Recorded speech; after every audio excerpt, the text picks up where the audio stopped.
आज जो हम लोग चैप्टर पढ़ने वाले हैं वो क्लास 7 का चैप्टर नंबर 5 है और ये सोशल साइंस की है। ठीक है, तो चैप्टर नंबर जो सोशल साइंस 5 की है तो उसमें क्या दिया हुआ है कि जो ट्राइब्स वगैरह होते हैं यानी जो जनजातियां होती हैं खानाबद्ध, जो जहाँ पे एक जगह से दूसरी जगह पे हमेशा जा कर के चले जाते हैं, उनका कोई स्थान निवास स्थान नहीं होता, तो उनको कहते हैं जनजाति वगैरह खानाबदोश। और एक जगह बसे हुए एक समुदाय को भी देखेंगे। ठीक है, तो हर तरह की यहाँ पे जनजातियों को देखेंगे और इस चैप्टर में जो है वो हम लोग देख लेंगे पूरा जो भी डिटेल दिया हुआ है। ठीक है, तो चलिए हम लोग शुरू करते हैं चैप्टर 5 को। देखिए थोड़ा मैं जूम कर लेती हूँ। ठीक है, तो यहाँ पे जो दिया हुआ है तो कह रहा है क्या कि अध्याय हमने 2 और 3 और 4 में आपने देखा कि किस प्रकार राज्यों का उत्थान और पतन हुआ था। यानी हमने जो भी 2, 3, 4 जो हम लोग चैप्टर पढ़े हैं तो देखा है कि उत्थान किसी राज्य का किस तरह से होता था और पतन किस तरह से होता था। इस उठापटक के बीच की कलाओं और दस्तकारी और उत्पादक गतिविधियों की नई किस्में शहरों और गांवों में फल रही थी। ठीक है, यानी कहने का मतलब कि उसी समय जब किसी राज्य का उत्थान और पतन हो रहा था तो उसी समय दूसरे जगह पे क्या हो रहा था कि कला का विकास हो रहा था, दस्तकारी भी, उत्पाद गतिविधियों का जो है वो भी विकास हो रहा था गांवों और शहरों में। ठीक है, एक लंबे समय अंतराल में कई महत्वपूर्ण राजनीतिक, सामाजिक और आर्थिक परिवर्तन हुए, लेकिन सामाजिक परिवर्तन हर समय एक समान नहीं थे। ठीक है, यानी परिवर्तन जो होता था समाज में वो एक जैसा नहीं था। ठीक है, क्योंकि अलग अलग समय के किस्म के समाज अलग अलग तरीके से विकसित हुए थे। ठीक है, क्योंकि जितने भी समाज थे वो एक तरह के थे नहीं, तो हर तरह के उनके मतलब समाज के विविधता देखने को मिलती थी। ऐसा कैसे और क्यों हुआ यह समझना महत्वपूर्ण है, यानी कोई तो रीज़न रहा होगा और ऐसा हुआ भी क्यों। ठीक है, और किस प्रकार हुआ, तो ये देखिए यहाँ पे दिया हुआ है। तो कह रहा है क्या कि यहाँ पे बात किया जा रहा है इस महाद्वीप के बड़े हिस्से में समाज वर्ण नियम अनुसार पहले से ही विभाजित था। ठीक है, पहले से ही विभाजित था और ब्राह्मणों द्वारा सुझाए गए नियम बड़े बड़े राज्यों के राजाओं द्वारा स्वीकार किए गए थे। इससे क्या होता था, ऊंच और नीच और अमीर गरीब के बीच का फासला बढ़ा और दिल्ली के सुल्तानों और मुगलों के काल में श्रेणीबद्ध समाज ज़्यादा जटिल हो गया। ठीक है, यानी कहने का कि दिल्ली के जो सुल्तान थे, मुगल का जो श्रेणीबद्ध जो समाज था वो बहुत ही थोड़ा पेचीदा था। ठीक है, देख लेते हैं अगला, देखते हैं बड़े शहरों से परे जनजाति समाज के बारे में देखते हैं। यानी जो बड़े शहर थे उससे अलग जो जनजाति का समाज था वो अलग था। अलबत्ता दूसरे शहर के समाज भी इसी समय मौजूद थे। ठीक है, महाद्वीप के कई समाज ब्राह्मणों द्वारा सुझाए गए सामाजिक नियमों और कानूनों को नहीं मानता था और न ही वे कई असमान वर्गों में विभाजित थे। अक्सर ऐसे समाजों को जनजाति कहा जाता था और ऐसे समाज को क्या कहते थे, जनजाति कहते थे। प्रत्येक जनजाति के सदस्य जो नातेदारी के बंधन से जुड़े होते थे। कई जनजातियाँ खेती से अपना जीविकोपार्जन करती थी।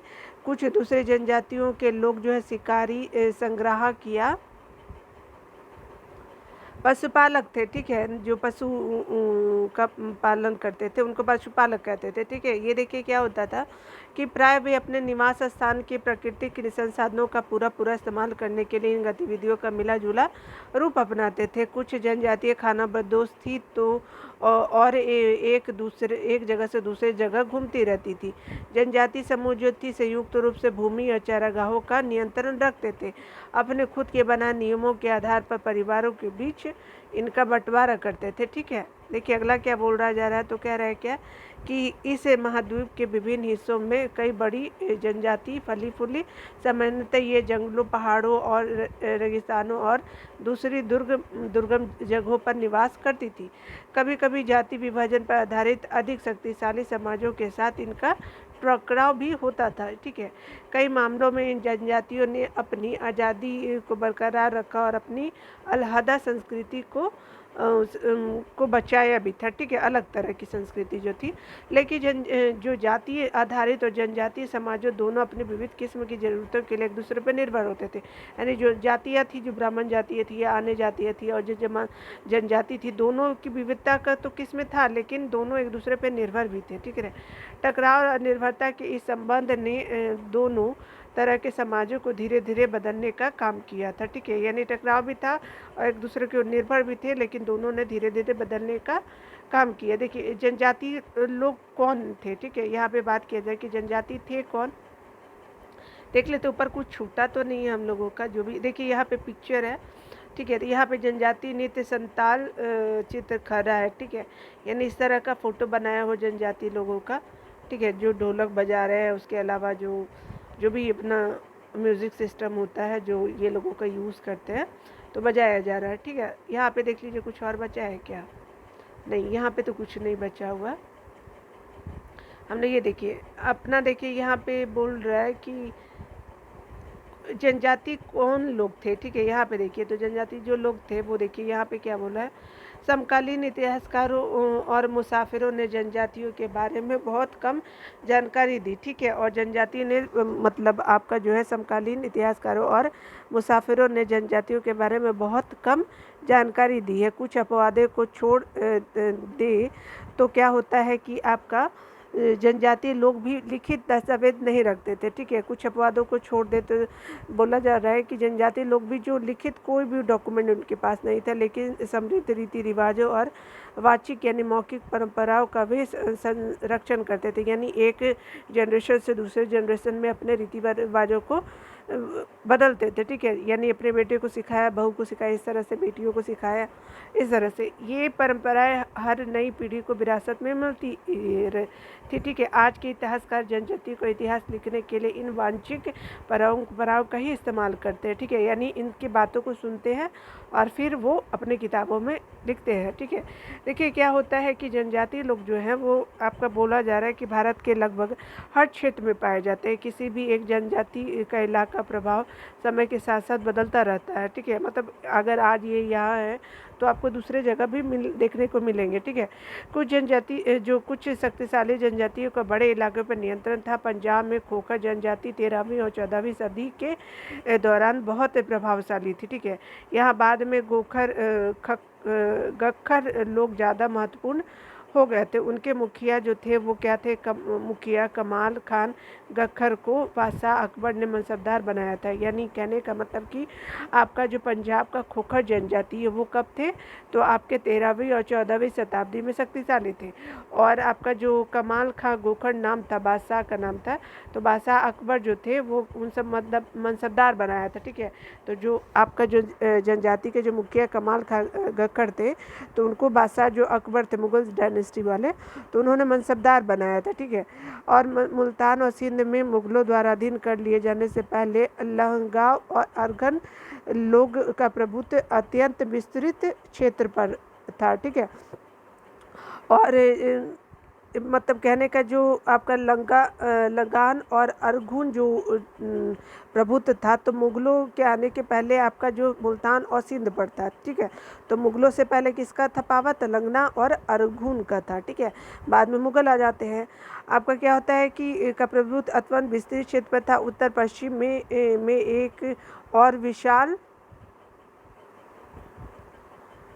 ये देखिए गक्खर हो गया, आपका खोखर हो गया, उसके अलावा गक्खर हो गया, खोखर ऊपर में है, जजुआ हो गया, लंगा हो गया, बलूची हो गया, अरगुन नीचे है, समास हो गया, उसके अलावा कोली, जाटवास है, भोल है, ठीक है। अगला देखिए, अगला क्या है कि आपका बोल रहा है क्या कि भील कोली, यहाँ पे जो है वो भील कोली काटकारी से बेराद है, कोराग है। उसके अलावा क्या होता है कि बदागस है, बेतर है जो साउथ में देखिएगा।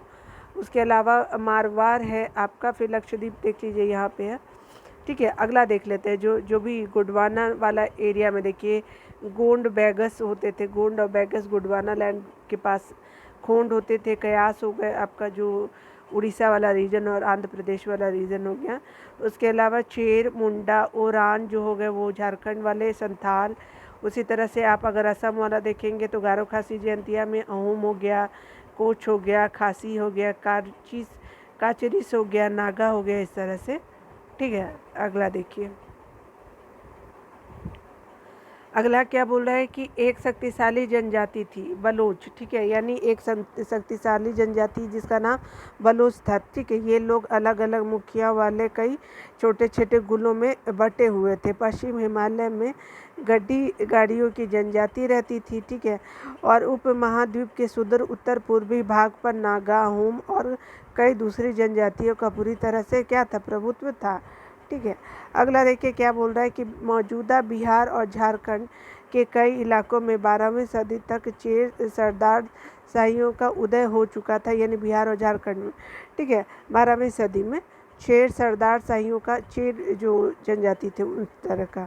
बादशाह अकबर के प्रसिद्ध सेनापति जो मानसिंह थे, जो 1551 में चेर लोगों पर हमला किया था। कब? तो आपको 1551 में। और किसके सेनापति थे? तो अकबर के सेनापति थे। उन्हें परास्त किया, उन्हें लूट कर अच्छा खासा माल इकट्ठा किया, ठीक है। लूट कर अच्छा खासा माल इकट्ठा किया गया, और लेकिन वे पूरी तरह से अधीन नहीं बना पाए थे। कौन? तो चेर जो जनजाति थे उनको, ठीक है, मानसिंह। उसके बाद देखिए क्या होता है कि अकबर औरंगजेब के समय में मुगल सेनाओं ने चेर लोगों के कई किलों पर कब्जा किया और इस जनजाति को अपना अधीनस्थ बना लिया। इस क्षेत्र में रहने वाले महत्वपूर्ण जनजातियों में मुंडा और संथाल थे, यद्यपि ये उड़ीसा और बंगाल में भी रहते थे, ठीक है। देखिए यहाँ पे कुछ लाइन दिया, कुल क्या होता है, तो कुल देख लीजिए आप यहाँ पे क्या होता है। तो परिवार या घरों के एक ऐसे समूह को कुल कहते हैं जो एक ही पूर्वजों की संतान होने का दावा करते हैं। जनजाति संगठन प्राय नातेदारी और कुल संबंधी निष्ठा पर आधारित होते हैं, ठीक है। चलिए आगे देख लेते हैं। देखिए ये जो है वो आपका ट्राइब्स लोगों का दिखा। रात में भील लोग हिरण का शिकार करते हो, तो ये क्या है कि भील जनजाति की बात की जा रही है। तो ये भील है, और ये देखिए हिरण का शिकार करे अपने तीर धनुष से, ठीक है। उसके अलावा यहाँ पे भी वही हो रहा है, फिर उसको पका रहे हैं लग रहा है, ठीक है। देखिए है ना। चलिए आगे देख लेते हैं। यहाँ पे क्या हो रहा है कि यहाँ पे कुछ लिखा हुआ है उर्दू लैंग्वेज में। तो यहाँ पे हमारा जो हो गया वो देख लीजिए आप। पूरा पिक्चर बहुत सुंदर है, और जिसने भी बनाया है, ऊँटों का चित्रण है, धन का, अनाज का, इस तरह का। अगला देख लेते थोड़ा सा। चलिए आपका जो है वो मैंने तो ये बता दिया है कि आपका जो इस क्षेत्र में रहने वाले जनजाति में मुंडा और संथाल थे। कौन से क्षेत्र में? तो चेर लोगों के कई किलों पर कब्जा किया था, ठीक है। औरंगजेब के समय में मुगल सेनाओं ने चेरों पे कब्जा किया था, कई किलों पर किया था। इस जनजाति को अधीनस्थ बना लिया, ठीक है। चेरों को अपने पावर में कर लिया। किसके टाइम में? तो औरंगजेब के टाइम में। और बाद में क्या होता है कि इस क्षेत्र में रहने वाले महत्वपूर्ण जनजाति जो थे मुंडा और संथाल भी थे, ठीक है। इसी क्षेत्र में रहते थे। ये उड़ीसा और बंगाल में भी रहते थे, ठीक है। झारखंड का तो आपको पता ही है। देखिए यहाँ पे जो बात किया जा रहा है, तो कह रहा है क्या कि कर्नाटक और महाराष्ट्र की पहाड़ियाँ जो कोली, बेराद तथा कई दूसरी जनजातियों के निवास स्थान थे, ठीक है। कर्नाटक का हो गया, उसके अलावा महाराष्ट्र पहाड़ियाँ जो कोली, बेराद और कई दूसरी जनजातियों के निवास स्थान थे। कोली लोग गुजरात के कई इलाकों में भी रहते थे। कुछ और दक्षिण में कोराग, बेतर, मारवाड़ और दूसरी जनजाति की विशाल आबादी थी, ठीक है। भीलों की बड़ी जो जनजाति थी पश्चिम और मध्य भारत में फैली हुई थी। कौन सा? तो भीलों का, ठीक है। मध्य भारत और पश्चिम में 16वीं सदी का अंत आते आते इनमें से कई एक जगह बसे हुए खेतिहर और यहाँ तक कि जमींदार बन चुके थे, ठीक है। तब भी भीलों के कई कुल अधिकारी, यहाँ पे बोला तब भी भीलों के कई कुल शिकारी संग्राहक बने रहे। मौजूदा छत्तीसगढ़ हो गया, उसके अलावा मध्य प्रदेश, महाराष्ट्र और आंध्र में क्या है, गोंड लोग बड़ी तादाद में फैले हुए थे, ठीक है। ये जनजातियों की बात बोल रही है, ठीक है। चलिए यहाँ पे जो बोला जा रहा है, तो बोला जा रहा है कि खाना बदोश और घुमंतु लोग कैसे रहते थे, ठीक है। रहने की बात की जाए तो देख लीजिए यहाँ पे क्या बोल रहा है कि खाना बदोश चरवाहे अपने जानवरों के साथ दूर दूर तक घूमते थे। उनका जो था वो जीवन दूध अन्य पशुचारी उत्पादों पर निर्भर था। वे खेतिहर गृहस्थों से अनाज, कपड़े, बर्तन और ऐसी ही चीज़ों के लिए ऊन, घी इत्यादि का विनिमय भी करते थे, ठीक है। यानी कहने का मतलब कि आपका जो दूध और अन्य पशुचारी पर निर्भर थे, वे खेतिहर गृहस्थों से क्या करते थे कि अनाज, कपड़े और बर्तन और ऐसी भी चीज़ों के लिए ऊन और घी इत्यादि का विनिमय करते थे, यानी देते और लेते थे। कुछ खाना बदोश अपने यहाँ पे देखिए अपने जानवरों पर सामानों की ढुलाई का काम भी करते थे जो जनजाति थे, ठीक है। एक जगह से दूसरी जगह आते जाते वे सामानों की खरीद फरोख्त करते थे, खरीद भी बिक्री भी करते थे।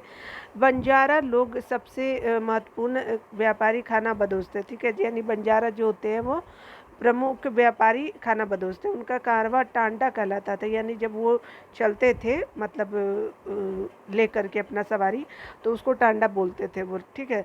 सुल्तान अलाउद्दीन खिलजी जो हमने पढ़ा था चैप्टर 3 में, बंजारों का ही इस्तेमाल नगर के बाज़ारों तक अनाज की ढुलाई के लिए करते थे, यानी बंजारों का यूज़ करता था अलाउद्दीन खिलजी, ठीक है, ताकि बाज़ारों तक उसके अनाज को ले जाया जा सके।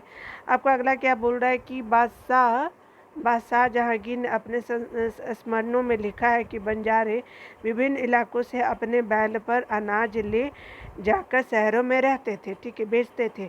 सैन्य अभियानों के दौरान वे मुगल सेना के लिए खदानों की ढुलाई का काम करते थे। किसी भी विशाल सेना के लिए 1 लाख बैल अनाज ढोते होंगे, ठीक है। चलिए यहाँ देखिए, यहाँ पे ऊपर में हमारा कुछ छूट गया। यहाँ पे देखिए, यहाँ पे क्या दे रहा है कि यहाँ पे जो बात किया जाए तो घुमंतू व्यापारियों की श्रृंखला बनाई गई है, भारत को बाहरी दुनिया से जोड़ती थी, ठीक है। यहाँ मेवा इकट्ठा करके ऊँटों पर लादा जा रहा था और मध्य एशिया के व्यापारी ऐसी वस्तुएं भारत लाते थे और बंजारे एवं अन्य व्यापारी उन्हें स्थानीय बाज़ारों तक पहुँचाते थे। यानी देख लीजिए ये लोग क्या कर रहे हैं, तो मेवा वगैरह जो है वो ले आ रहे हैं, ठीक है। मसाल है, ऊँटों पे है, ठीक है, अपना इस तरह का बनावट है।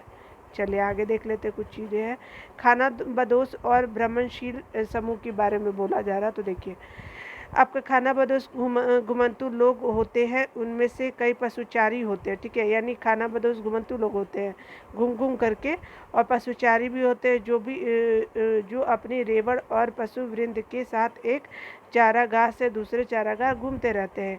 इसी तरह दस्तकार, फेरी वाले और नृतक, गायक एवं अन्य तमाशबीन भ्रमणशील समूह अपने काम धंधा करते करते एक जगह से दूसरी जगह की यात्रा करते रहते हैं, ठीक है। खाना बदोश और भ्रमणशील समूह दोनों अक्सर इस जगह लौट कर आते हैं और यहाँ उन्होंने पिछले साल दौरा किया था, ठीक है।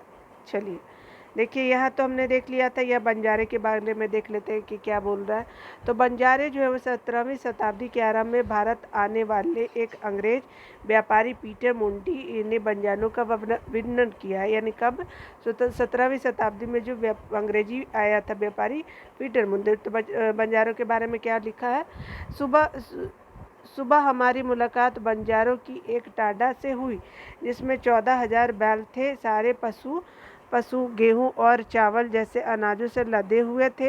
ये बंजारे लोग अपनी पूरी घर गृहस्थी, बीबी और बच्चे अपने साथ लेकर चलते हैं, ठीक है।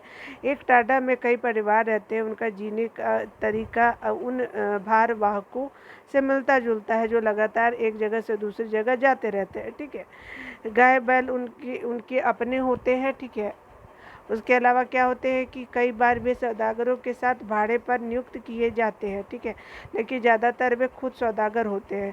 अनाज जहाँ सस्ता उपलब्ध है वहाँ से वे खरीदते हैं और उस जगह ले जाते हैं जहाँ वह महंगा है, ठीक है।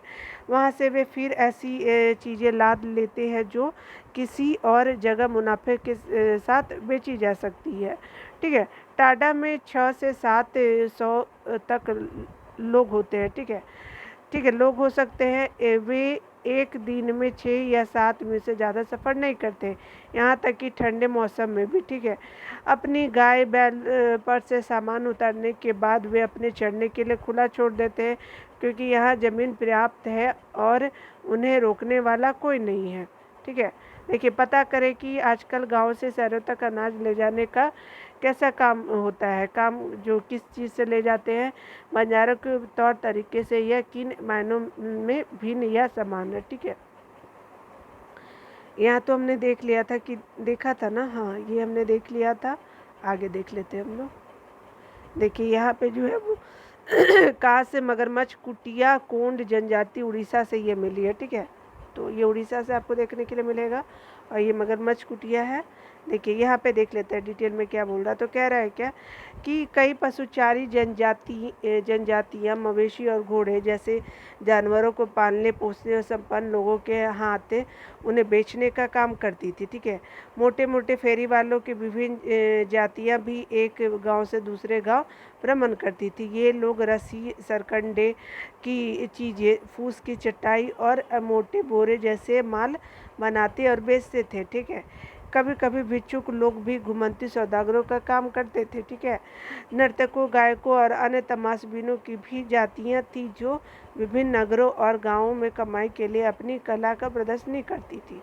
ठीक है, बदलता समाज, नई जातियां और श्रेणियां के बारे में बात किया जा रहा है। ठीक है, यानी कैसे समाज बदल रहा था और नई जाति जो आ रहे थे। जैसे जैसे अर्थव्यवस्था और समाज की ज़रूरतें बढ़ती गई, नए हुनर वाले लोगों की आवश्यकता पड़ी। वर्णों के भीतर छोटे छोटे जातियाँ उभरने लगी। उदाहरण के लिए ब्राह्मणों के बीच नई जातियाँ सामने आई। दूसरी ओर कई जनजातियाँ और सामूहिक समूहों को जाति विभाजित समाज में शामिल कर लिया गया और उन्हें जातियों का दर्जा दे दिया गया। विशेषज्ञता प्राप्त शिल्पियाँ जैसे सुनार हो गए, लोहार हो गए, बढ़ई हो गए, राजमिस्त्री को भी ब्राह्मणों द्वारा जातियों के रूप में मान्यता दी गई थी। वर्ण की बजाय जातीय समाज के संगठन का आधार बनी। कौन? तो जाति। ठीक है, वर्ण की जगह पे जाति पे विचार विमर्श करने की बात की जा रही है। तो देखिए यहाँ पे बोला जा रहा है वर्तमान तमिलनाडु के तिरुचिरापल्ली तालुक में स्थित उय्याकोंडन उदयार के 12वीं शताब्दी के अभिलेख में ब्राह्मण की एक सभा यानी अध्याय हमने 2 में पढ़ा था कि विचार विमर्श का वर्णन मिलता है। वे रथकारों का मतलब क्या होता है? अर्थ होता है, शाब्दिक अर्थ, रथ बनाने वाले लोग जो सामाजिक स्थिति पर विचार विमर्श कर रहे थे। उन्होंने इस जाति के कामकाज तय किए जिनमें वस्तुकला, रथों और गाड़ियों का निर्माण, मंदिर द्वारा बनाना, मूर्ति स्थापित करना और बलि के लिए लकड़ियों से बने साज सामान तैयार करना है, मंडप बनाना और राजा के लिए जेवर बनाना शामिल थे। ठीक है, इस तरह से वो काम करते थे। अगला देख लेते हैं। अगला देखिए यहाँ पे क्या बोल रहा है। तो कह रहा है कि 11वीं और आपके 12वीं सदी में क्या हुआ कि आते आते क्षत्रियों के बीच नए राजपूत गोत्रों की ताकत में काफ़ी इजाफा हुआ। ठीक है, कब? तो 11वीं 12वीं शताब्दी में वे हून, चंदेल, चालुक्य और कुल दूसरे वंश परंपराओं से आते थे। इनमें से कुछ पहले जनजातियों में आते थे और बाद में कई कुल राजपूत मान लिए गए। धीरे धीरे उन्होंने पुराने शासकों की जगह ले ली। विशेषतः कृषि वाले क्षेत्रों में यहाँ कई तरह के परिवर्तन हो रहे थे और शासकों ने शक्तिशाली राज्यों के निर्माण में अपनी संपदा का इस्तेमाल किया। ठीक है, शासकों के रूप में राजपूत गोत्रों के उदय के उदाहरण का जनजाति लोगों ने अनुसरण किया। धीरे धीरे ब्राह्मणों के समर्थन से कई जनजातियाँ जाति व्यवस्था का हिस्सा बनी, लेकिन केवल प्रमुख जनजाति परिवार ही शासक वर्ग में शामिल हो पाए थे। उनकी बहुसंख्यक आबादी समाज की छोटी जातियों में ही जगह बना पाई। दूसरी जो थी पंजाब, सिंध और उत्तर पश्चिम सरहद की प्रभुत्वशाली जनजातियों ने काफ़ी पहले इस्लाम को अपना लिया। वे जाति व्यवस्था को नकारते रहे और सनातन धर्म, हिंदू धर्म द्वारा प्रस्तावित गैर बराबरी वाले सामाजिक व्यवस्था इन इलाकों में बड़े पैमाने पर स्वीकार नहीं की गई थी। ठीक है, राज्यों की उत्पत्ति जनजातीय लोगों के बीच हुए सामाजिक बदलाव से गहराई से संबंधित है। हमारे इतिहास के इस महत्वपूर्ण हिस्सों के 2 उदाहरण जो है वो नीचे दिए गए हैं। ठीक है, गोंड महिला है, ये जो है गोंड महिला का पिक्चर आप देख लीजिए। ठीक है, अगला देखते हैं नज़दीक से एक गोंड के बारे में हम लोग जान लेते हैं। तो यहाँ पे क्या बोल रहा है? तो कह रहा है कि गोंड लोग जो है गोंडवाना नामक विशाल वन प्रदेश में रहते थे। वे स्थानांतरणीय कृषि अर्थात जगह बदल बदल कर खेती करते थे। विशाल गोंड जनजाति कई छोटे छोटे कुलों में भी बटी हुई थी। प्रत्येक कुल का अपना राजा या राय होता था। जिस समय दिल्ली के सुल्तानों की ताकत घट रही थी, उस समय कुछ बड़े गोंड राज्य छोटे गोंड सरदारों पर हावी होने लगे। तो अकबर के शासन काल में के एक इतिहास में अकबरनामा में उल्लिखित है। अकबर के शासनकाल में एक इतिहास अकबरनामा में उल्लिखित है कि कटंगा के गोंड राज्य में 70,000 गांव थे। ठीक है, इन राज्यों की प्रशासनिक व्यवस्था केंद्रीकृत हो रही थी। राजगढ़ों में जब विभाजित थे, हर गढ़ किसी खास गोंड कुल के नियंत्रण में था। ठीक है, और क्या होता था कि राजगढ़ों में विभाजित है और हर गढ़ जो था वो खास गोंड कुल में नियंत्रण में था। ठीक है, यानी गोंडों का नियंत्रण था। ठीक है, ये पुनः 84 गांवों की इकाई में विभाजित है। बाद में कितने गांवों में? तो 84 गांवों में, उन्हें जिन्हें 84 कहा जाता था। ठीक है, देखिए कहा जाता था। यहाँ देखिए, यहाँ पे देख लेते हैं, कुछ पॉइंट को पढ़ लेते हैं यहाँ पे। ठीक है, तब देखते हैं।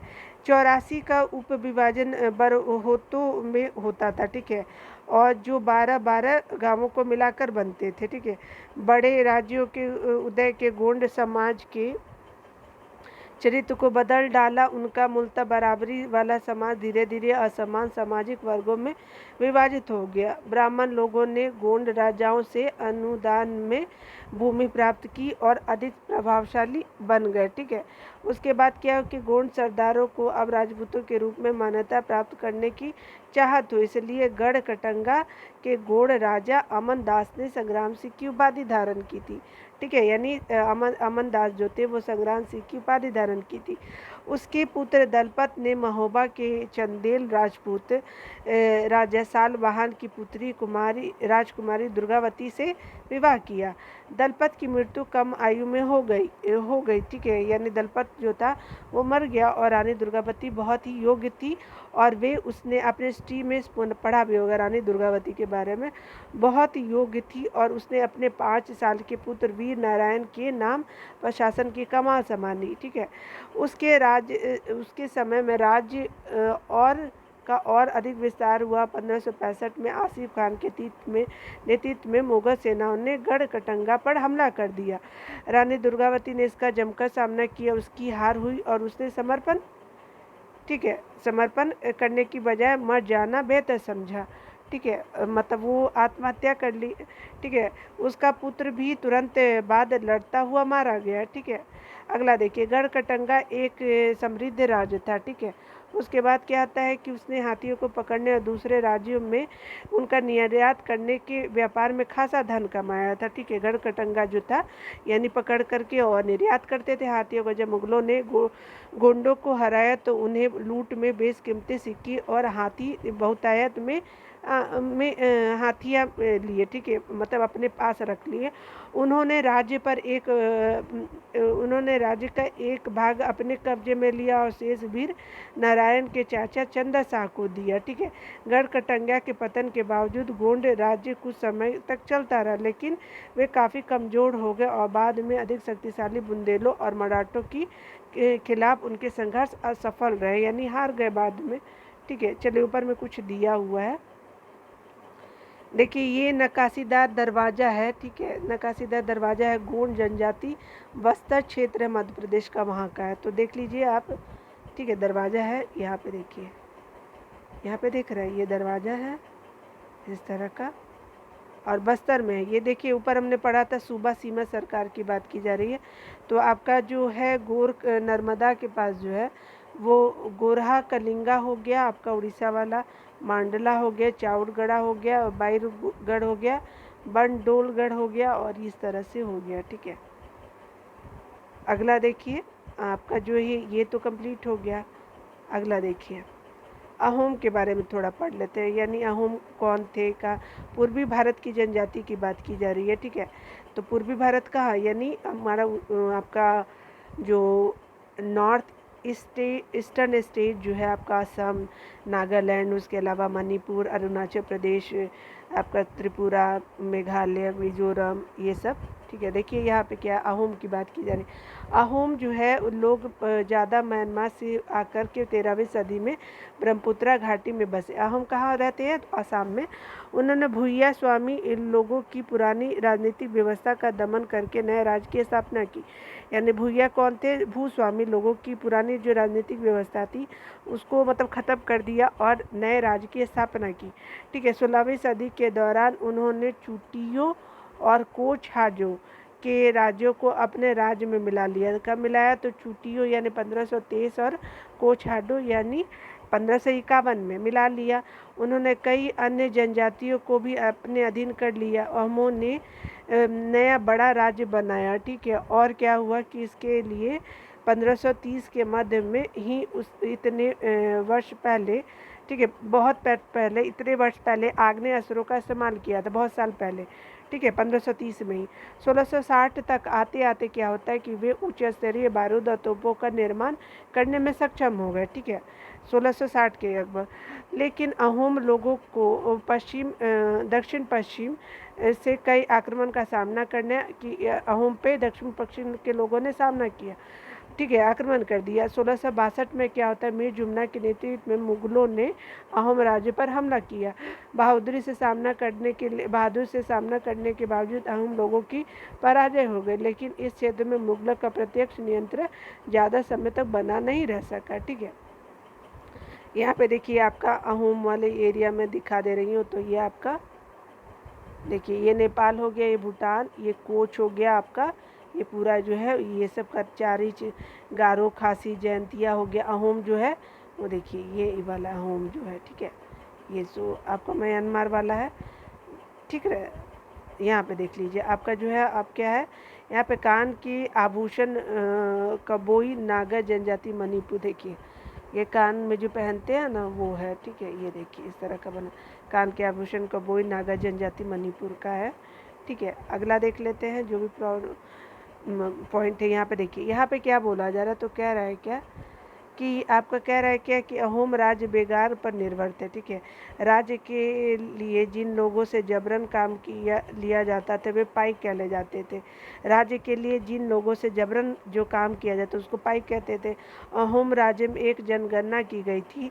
प्रत्येक गांव की अपनी बारी आने पर निश्चित संख्या में पाइक भेजने होते थे। यानी मतलब एक गांव दूसरा गांव ऐसे करके। ठीक है। इसके लिए जनगणना के बाद सघन प्रत्येक गांव को अपनी बारी का आने पर निश्चित संख्या में पाइक भेजने होते थे। इसके लिए जनगणना के बाद सघन आबादी वाले इलाकों से कम आबादी वाले इलाकों में लोगों को स्थानांतरित किया गया था। इस प्रकार अहोम कुल टूट गया और 17वीं शताब्दी का पूर्वार्ध पूरा होते होते प्रशासन खासा केंद्रीकृत हो चुका था। ठीक है। लगभग क्या होता है कि लगभग सभी वयस्क पुरुष युद्ध के दौरान सेना में अपनी सेवाएं प्रदान करते थे। दूसरे समय में वे बांध, सिंचाई व्यवस्था इत्यादि के निर्माण या अन्य सार्वजनिक कार्यों में जुटे रहते। अहोम लोग चावल की खेती के लिए नए तरीकों भी अमल में लाए थे। ठीक है। बाद में लाते थे। अहोम समाज कुलों में विभाजित था और क्या होता था कि जिन्हें खेल कहा जाता था। वहाँ दस्तकारों की बहुत कम जातियाँ थी, इसलिए अहोम क्षेत्र में दस्तकार निकटवर्ती क्षेत्रों से आए थे। एक खेल के नियंत्रण में प्राय कई गांव होते थे। ठीक है। और किसान को अपने ग्राम समुदाय के द्वारा जमीन दी जाती थी। ठीक है। समुदाय की सहमति के बगैर राजा तक इसे वापस नहीं ले सकते थे। यानी ग्राम समुदाय का बहुत पावर था। ठीक है। शुरुआत में हम लोग अपने जनजाति देवताओं की उपासना करते थे, लेकिन 17वीं शताब्दी की क्या होता है कि पूर्वार्ध में ब्राह्मणों के प्रभाव में बढ़ोतरी हो गई और मंदिरों और ब्राह्मणों को राजाओं के द्वारा भूमि अनुदान दी गई थी। ठीक है। राजा ने दिया। शिव सिंह जो उसका टाइम पीरियड जो है जो 1714 से लेकर 44 के काल में हिंदू धर्म वहाँ का प्रधान धर्म बन गया। लेकिन अहोम राजाओं ने हिंदू धर्म को अपनाने के बाद अपनी पारस्परिक आस्थाओं को पूरी तरह से नहीं छोड़ा था। यानी पारस्परिक जो आस्था थी वो अभी भी बरकरार था। ठीक है। अहोम जो थे वो समाज एक अत्यंत परिष्कृत समाज था। ठीक है। और कवियों और विद्वानों को अनुदान में जमीन दी जाती थी। नाट्य जो कार्य थे, कर्म थे, वो प्रोत्साहन दिया जाता था। संस्कृत की महत्वपूर्ण कृतियाँ का स्थानीय भाषा में अनुवाद किया गया था। बुरंजी नामक ऐतिहासिक कृतियों को पहले अहोम भाषा में और फिर असमी में लिखा गया था। बुरुंजी जो ऐतिहासिक कृति है तो पहले किस में था, तो अहोम लैंग्वेज और फिर असमिया लैंग्वेज में कर दिया गया था। ठीक है, निष्कर्ष पूछ रहा है कि जिस युग की हम बात या चर्चा करते हैं उस युग के दौरान महाद्वीप में काफ़ी सामाजिक परिवर्तन था। काफ़ी वर्ण आधारित समाज और जनजातियाँ जो है लोग एक दूसरे के साथ लगातार संपर्क में आते रहे। इस आदान प्रदान ने दोनों तरह के समाजों में अनुकूलन और बदलाव की प्रक्रिया चलाई और बहुत सी विभिन्न प्रकार की जनजातियाँ थी और उन्होंने विभिन्न प्रकार की जीविकाएं अपनाई। कालांतर में इनमें से कई जाति आधारित समाज में शामिल हो गई। ठीक है, लेकिन कईयों ने जाति व्यवस्था और सनातनी हिंदू धर्म दोनों को ही नकार दिया। कुछ जनजातियों ने सुसंगठित प्रशासनिक व्यवस्था वाले विस्तृत समाज राज्यों की स्थापना की। इस तरह वे राजनीतिक रूप से ताकतवर हो गए और इसने उन्हें बेहतर और बड़ा और अधिक जटिल राज्यों और साम्राज्यों के साथ संघर्ष की स्थिति में ला खड़ा किया। ठीक है, यानी अधिक जटिल और राज्यों और साम्राज्यों के साथ संघर्ष की स्थिति में ला खड़ा किया था। ठीक है, तो इस तरह का आपका जो है वो चैप्टर जो है वो 5 कंप्लीट होता है, जो खाना बदोश और जो जनजातियाँ थी, जो भी आपकी जो एक जगह जो समुदाय नहीं बसते थे, तो इस चैप्टर में हमने वही कंप्लीट किया। तो इस तरह से आपका चैप्टर 5 भी क्लास 7 का कंप्लीट होता है। तो आपका वीडियो देखने के लिए बहुत बहुत थैंक यू। मिलते हैं अगले वीडियो में।